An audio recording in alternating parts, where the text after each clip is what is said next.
The interviews and discussions on this podcast are opinions only and not financial or investment advice. Listeners should obtain independent advice based on their own circumstances before making any financial decisions.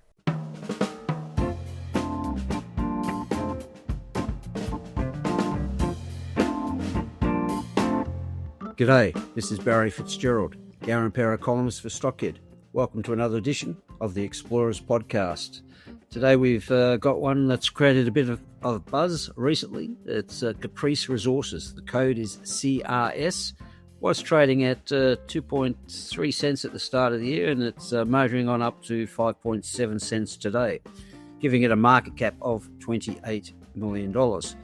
Now, the big question is, why has it gone for this run? Well, it's in the Murchison, and we've got gold at $3,000 an ounce US, so no better time to be looking for gold in one of Australia's most prolific regions, which hit the headlines earlier this week, of course, with the agreed $4 billion merger between Ramelius and Spartan Resources. Spartan Resources, of course, was a $20-30 million company a year and a half ago, and it made that Never Never discovery down in its Garimpeiro project. So it just shows you what sort of value creation can come from the exploration drill bit. And Caprice is looking to put itself on that pathway as well. Now, to bring us up to speed on where it's at and what the plan is, we have Luke Cox, the CEO, with us today. G'day, Luke. Welcome to the podcast. Yeah, thanks, Barry. Thanks for having me. Now, Luke, you're a fairly recent arrival to Caprice. I think it was September last year, and you've been refocusing and redirecting some of the attention of the company. So just give us a feel for what you saw on your arrival there and how you've created this sort of there's a three-pronged sort of key deliverables you've set out for the next 12 months. Yeah, thanks, Barry. So, when I joined Caprice, it was all about the West Arunta. WA1 was going for a run. Then you had Encounter. It was, okay, I joined the company. I went up to the West Arunta, got a land access agreement signed. And obviously the wet season kicked in. So it was like, well, let's have a look at what we still got in the bag in terms of other projects. So we had a polymetallic in Northampton. We had some rare earths in Muckenbuden. And then I was looking at this gold project in the Murchison. I was like, well, hold up. I've got a strong background in gold. And as I delved in deeper to this, I was like, well, we're in the guts of the Murchison, only 20k south of Kew. And then I had to split the projects up into almost three pillars. So that first pillar was, is your grassroots exploration, and that's the Cutting Warra project. So up at Cutting Warra, West Gold have got it, and there's a mining district. It's quite close to the Big Bell operations. There's like 5 million ounces up there. And then the second pillar was, well, I've got this Island Gold project. There's historical mining there. They started mining, I think it was 1895, and they found gold there. And there was a little bit of drilling done. And I said, okay, well, that really fits into that sort of resource development phase. So that was my second pillar. And then finally, I was at a closer look, and they got this New Orient gold mine, and which is on a mining lease. And I was like, well, hold up, what have we got here? There's a fair bit of drilling. And I thought, well, I can get a quick resource on this. So I really put that into the category of scoping study. So there's my three pillars: exploration, resource development, and then I guess mine development. And that's what became the Murchison Gold Project. And as I say, I got rid of the Northampton gold polymetallic. I've still got the rare earths in my back pocket in Muckenbuden, and obviously the West Arunta. Things are about to kick off there as well, but really, I guess, spearheading right now with it's quite nice to see gold at $3,000 an ounce. I haven't seen that, which is very nice. So I'm going hard at the Murchison. And I think it was in January, there was some drill results put out from a phase 1 drilling program at the Island Gold project. And I think there was 1 metre intercept of more than an ounce of gold a tonne, but more reflective, probably 28 metres at 6.4 and 27 metres at 3 at one of the prospects there, and some other prospects, 9 metres at 2.8, 12 metres at 3.9. So we can see why the share price has gone for a bit of a trot. So are you continuing to drill there? Yeah, absolutely. So what happened was I wanted to get some drilling done just before Christmas. So we banged in 10 holes into the Island Gold project. And I got those assay results back in January. And that's like, there was a couple of thumpers in there, as you say, like 28 meters at 6 isn't bad. And that's when the share price went for a run. But I've actually got another 30 holes due back. So they'll be back in the next week or so, and I'll make another announcement.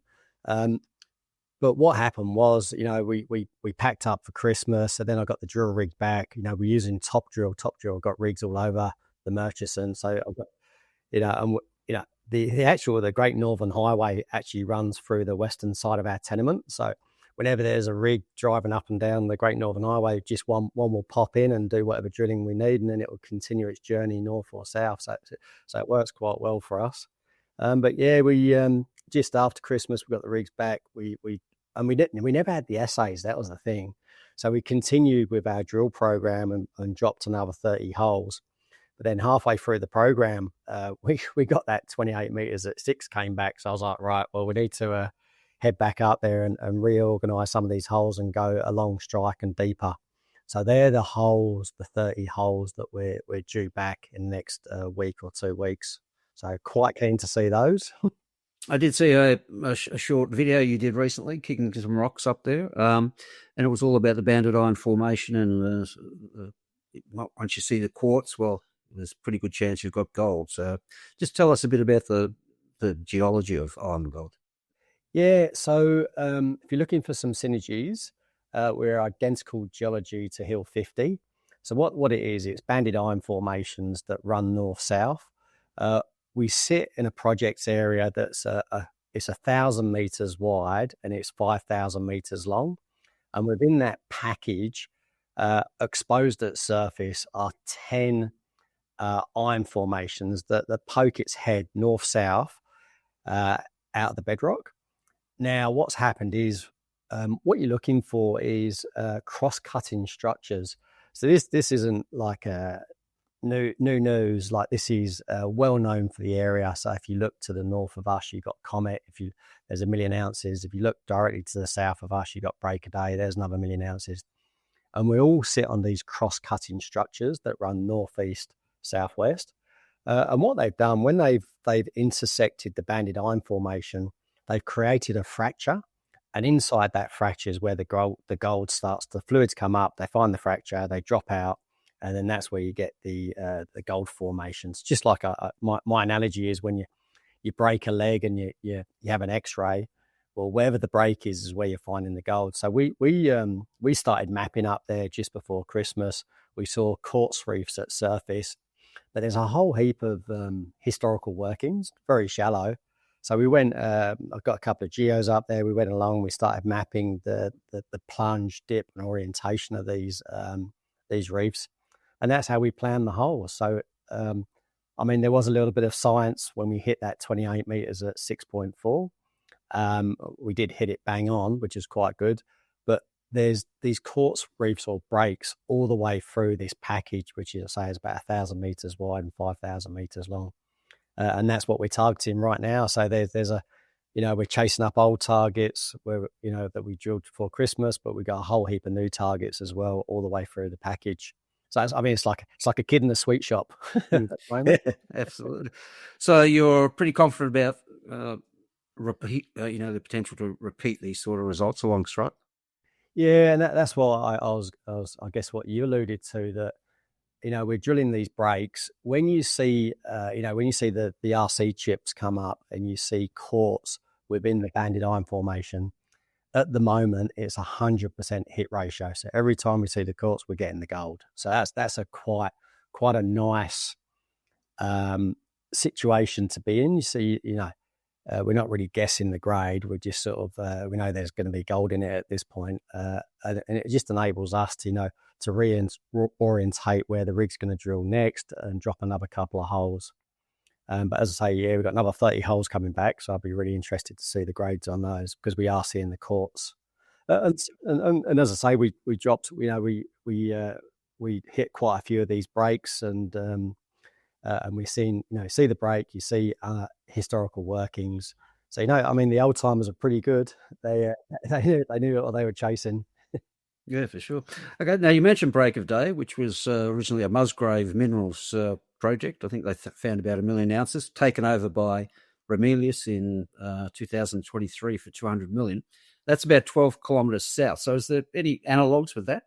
Yeah, absolutely. So that's these cross-cutting structures. So we there's a greenstone belt which runs from Hill 50, which is Ramelius, to the south at Mount Magnet.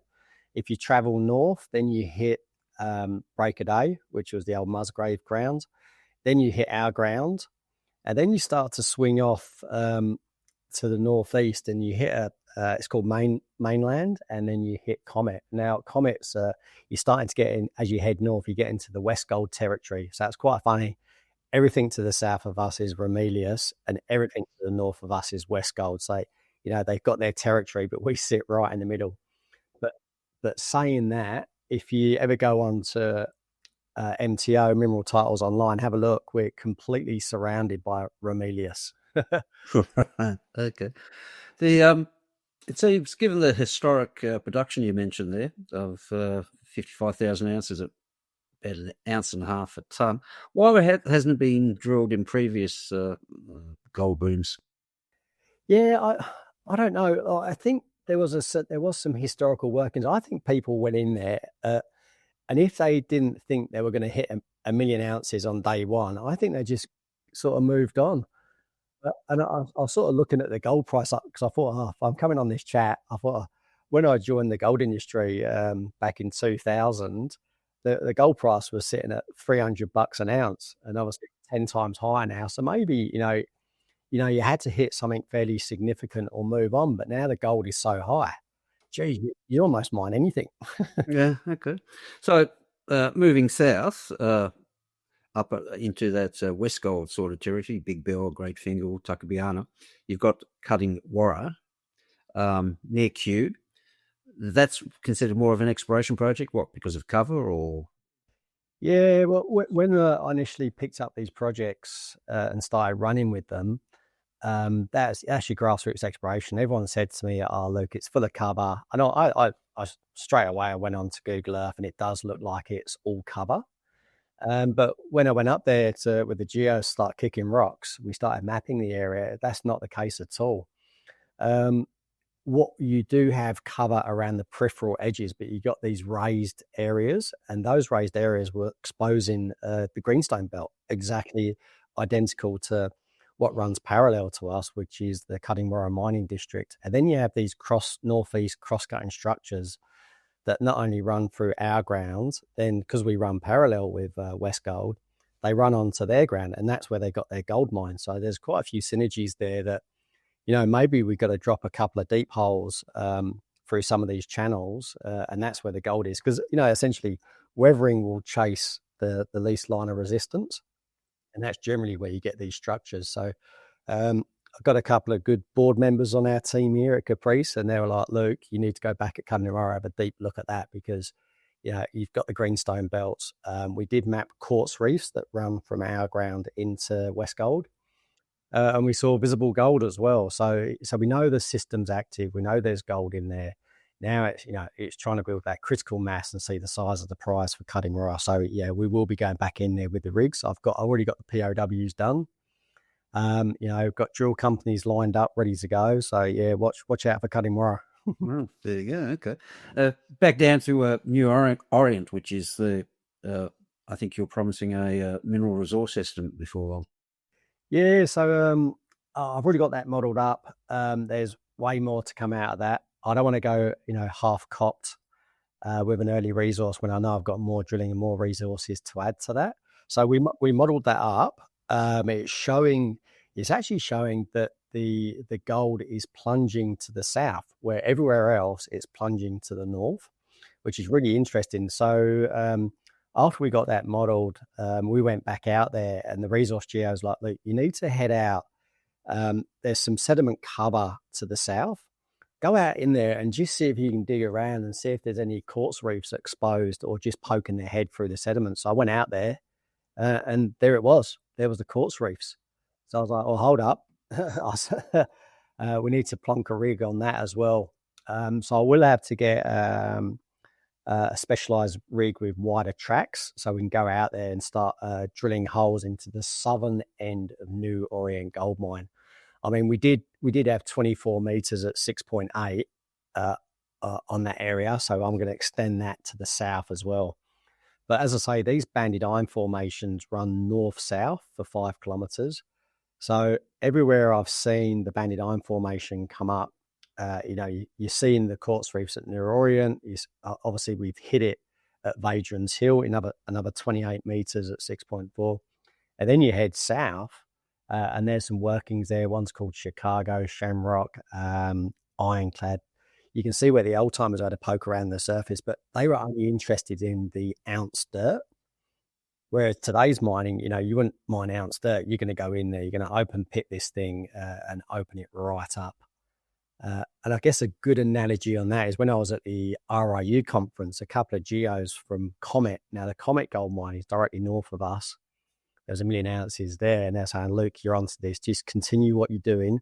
Chase the plunge of these quartz reefs, and then you'll start to build up the ounces. And this is exactly how we got Comet up and running. It's like, you never know the method to your madness until you get some confirmation from guys that have already done it. So is there a timetable in terms of the MRE and a scoping study or financial modelling of some sort for New Orient? Yeah, it's almost like because we're so early in the project, I just want to hang on to those until we get, the size of the prize. So I don't want to go out half-cocked. I want to do the drilling to the south of New Orient. I want to see the size of Vadran's, Baxter's. So we've done the initial studies, but what it's shown is that we can continue. So make these much bigger.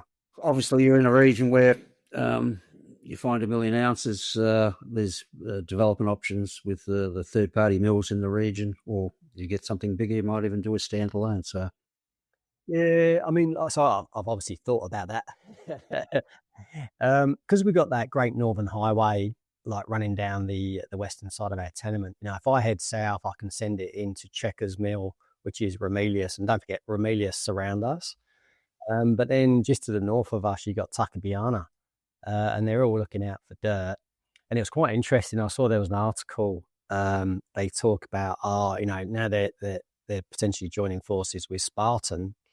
They're going to have a real hard look around the Mount Magnet Q area. And I'm sort of sitting there thinking, oh well, I don't want to go out too early on this one. I want to build up the resources as big as I can, with the drilling and the funds that I've got, so I can really see the size of the prize. Now, talking about funding, I see the that options exercise brought in 1.5 million in February, taking the cash to 4 mil. So you're well funded for this push. Yeah, so it's quite good. Like I use Top Drill at the moment for all of our RC drilling. And you can see exactly how much you're spending almost on a daily basis. They got like a dashboard that we use. So yeah, it's costing us about, when I add up all the fuel, like food, geos, assays, drilling, for 5,000 meters, it's costing me roughly around $500,000, which is pretty good. And I think the reason behind that is I'm so close to Q, so I'm not building any camps. So there's fuel up there. All my supplies are there, so it's actually they actually enjoy working on our site because they get to stay at the pubs up in Kew. Right, good stuff. All right, now just on West Arunta, drilling there. What you have to do some mapping and gravity and develop targets, or yeah, absolutely. So that's as I say, grassroots exploration. With the rest of Arunta, it's when you look at what's previously been done, they're talking about 3 thrust systems that essentially run east-west. So the northern thrust is where WA1 and Encounter sit, and they've had huge success. The central thrust is essentially Caprice, and then the southern thrust is Tarly, which is currently private, but I think they might be listing. And then you've got Rincon and a couple of other companies in there, so they've been quite active in the area. So that's that's almost like your last bastion. That's your prime territory for hitting something fairly decent. And it still goes along the theme of like the copper gold. Obviously, there's niobium up there, but it's just never been explored. This is like the last territory of Australia that's never been touched. So the good thing is I managed to get that land access agreement before the wet season back in 2024. So now we're coming into 2025. I've actually already prepaid for my geophysical grav survey. Magnetic survey. So you do your mag survey first, and then they'll give you some preliminary targets, and then we'll get guys on the ground and we'll do the ground gravity. So what you're looking for is high mag, high gravity. Fairly simple, but that's the standard process. I've talked to all the companies that are up there. That's what they do. We'll follow suit on that one as well. There's there's no magic behind this. There's a standard process to try and find these larger deposits. You mentioned WA1 and Encounter. I just made a note earlier. The WA1's market cap now stands at 940 million. The Encounter's at 120 million. Essentially both on, WA1 particularly, on that niobium Looney discovery. So yeah, so they're out there. You just got to get boots on the ground, and if you're not drilling, you're not finding. Yeah, and that region is still prospective for IOCG. So. And that's the sort of path I'm going to go down. I think there can be only so many players in the niobium space. So if I come across a niobium deposit, I'm not going to turn my nose up at it. But what I'll be looking for is IOCG, copper gold, and it has to be of sufficient size as well. Just because of its location, you're sitting in there, there'll be a fair bit of capital expenditure to get roads and stuff in. I know WA1 are looking to put some roads in, so that will certainly help open up the whole area. I dare say, if you look at the company's market cap, it has obviously increased quite a bit, now 28 million, but I don't think there'd be much in the market cap for the West Arunta project just yet. So, sort of coming for free. Oh, absolutely. That's exactly. I was up at Canaccord the other day and was just talking through the Murchison project, and they said exactly the same thing. It's like, none of the West Arunta is priced into that 28 million. It's almost until I kick that one in the guts and get that one going. And as I say, that will just start. I don't have to physically do anything. I'll just get the aero mag started, get some targets. But as I say, the real size of the prize, just with gold price where it is, the location in Murchison, the projects that they're on mining leases, they're active mining leases. There's been historical mining. So I actually got a report done on where we stand with permitting, and they said because it's been an active mine, you're on MLs. There's been the ground's been turned over on the surface, so it makes it a lot easier from your permitting aspects for this one as well. And obviously proximity to the Great Northern Highway certainly helps. And congrats on that quick turnaround for the land access agreement in the West Arunta. That was a bit of a surprise.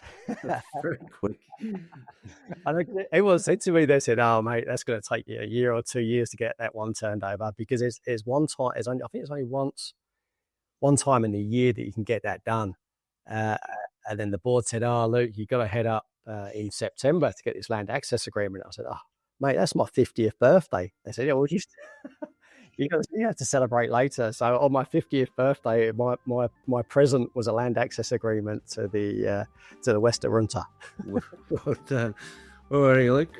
Thanks for that. Now, unfortunately, we've run out of time, but obviously there's a very strong news flow coming in coming weeks and months from the Island Gold Project. Watch out for the first exploration at the Cutting Warra and the West Arunta in the back pocket at this stage, but one to watch in 12 months or so. So good luck with it all, Luke. Fascinating stuff. We'll be watching with interest. Yeah, thanks, Barry. As I say, those assay results will be imminent. So, watch this space. There we go. That's what we like to hear. Good stuff. Thanks, mate. All right, cheers, Barry. See ya. The company featured in this podcast is a Stockhead advertiser at the time of publishing.